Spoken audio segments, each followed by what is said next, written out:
Welcome to another deep dive. Today we're going to Chile, and I gotta say this one, it's a tough one. Yeah, it's a really sad case. A young man named Héctor Calisto, Mhm. and just a lot of questions surrounding his death. Yeah, you sent over a bunch of articles and some videos and piecing it together. There's just something that doesn't sit right. It's like the official reports are almost too quick to say, "Oh, this is just an accident, nothing to see here." But then when you start looking at what the family is saying Yeah. and all the little details, it's like, wait a minute, there's something else going on here. Okay, so Well, so let's set the scene right. We've got Hector. He's turning 21. He's out celebrating with some friends. A pretty normal night. I think we can all relate to that. And then he vanishes. and it's weeks later, right? Weeks later before his body is found on the Rio Lolilu. And the police are saying accidental drowning, but his family just, they don't buy it. And you can kind of see why, right? When they start talking about the condition of Hector's body and his belongings, it just doesn't line up with the idea that he was in that river for weeks, especially a river like the Rio Lolihu. Yeah, and the articles mention specifically that his clothes were like intact, his all it was there, his headphones, everything was there. And get this, they found his body in a spot that his uncle had searched multiple times before. Right. Like if he was there, they would have found him already. Exactly. And then you've got the stories from Hector's friends changing, like it's like a puzzle where somebody keeps swapping out the pieces. Yeah. They were drinking that night, a fight broke out. Memories are hazy, and their stories, they just shift over time. So we've got this situation where nothing is adding up right, Hmm.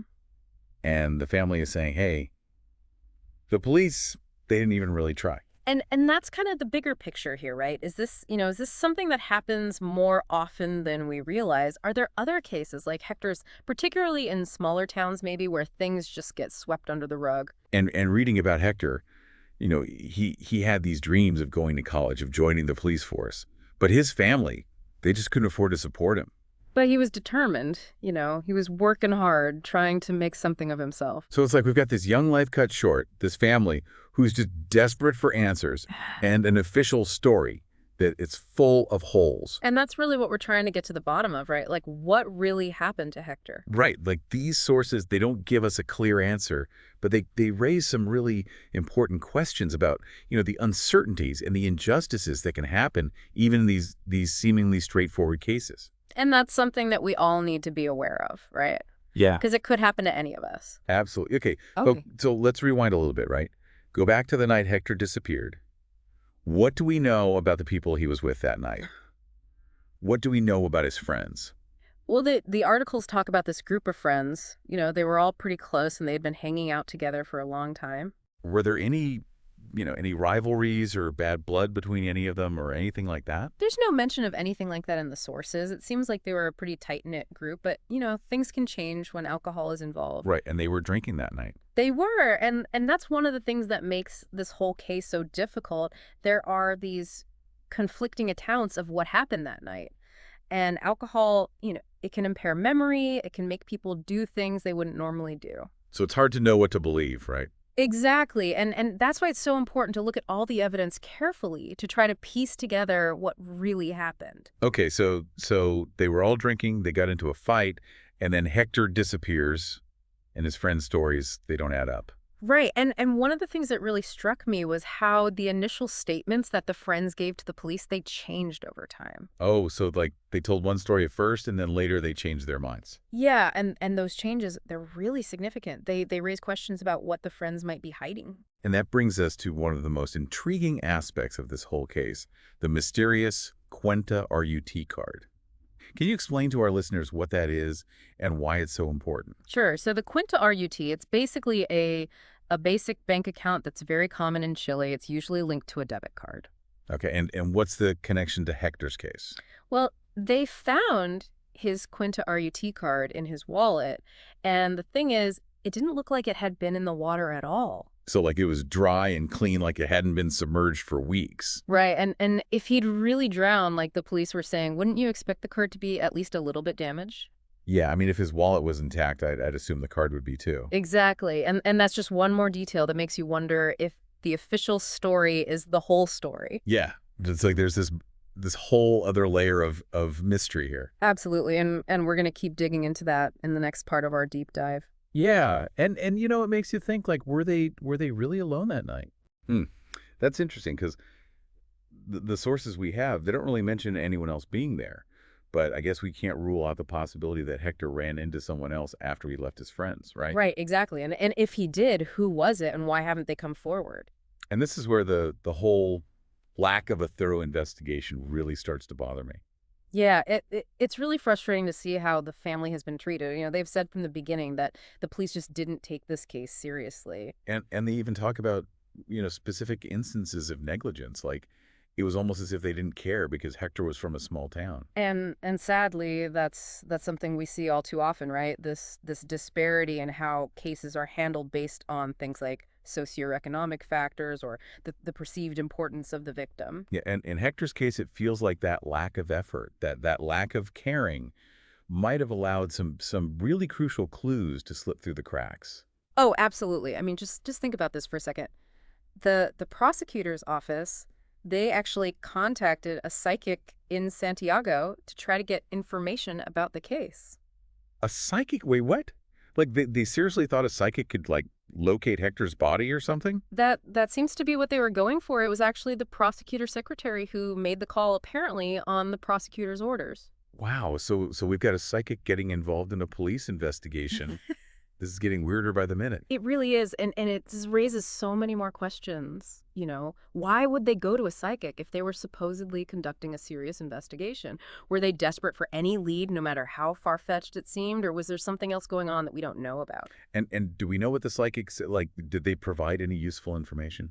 Unfortunately, the sources we have, they don't go into detail about the psychic's involvement. They just mention that it happened.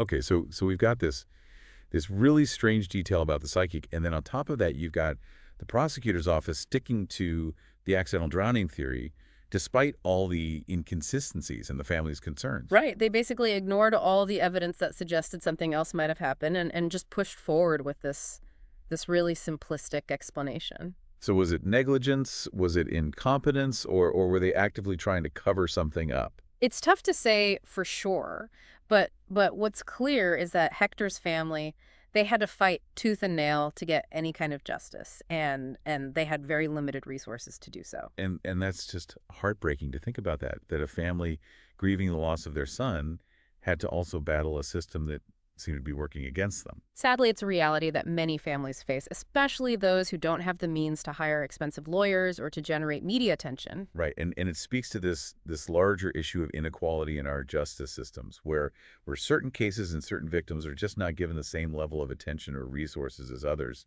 Exactly. Hector's case, it's a reminder that justice is not always blind, that it can be influenced by factors that have nothing to do with the truth. And in a case like this, where there are so many unanswered questions, so many doubts about the official story, it's crucial that we as a society keep pushing for the truth. Absolutely. We can't let Hector's death be forgotten. His family, his friends, the entire community, they deserve to know what really happened that night. The truth, no matter how painful it might be, it needs to come out.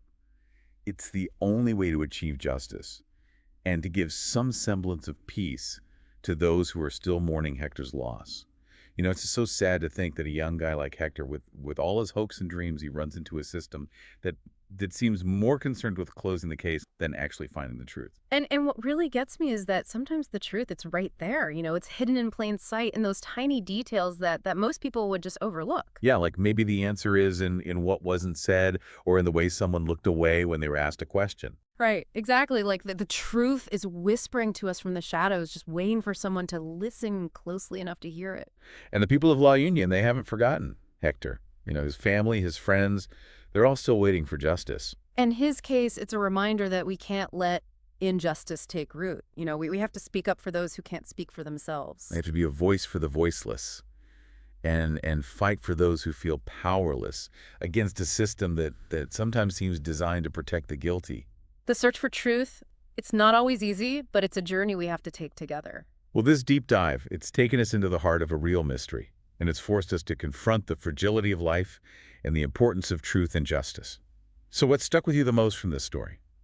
What questions are still swirling in your mind we encourage you to keep thinking about? Héctor Calisto's case.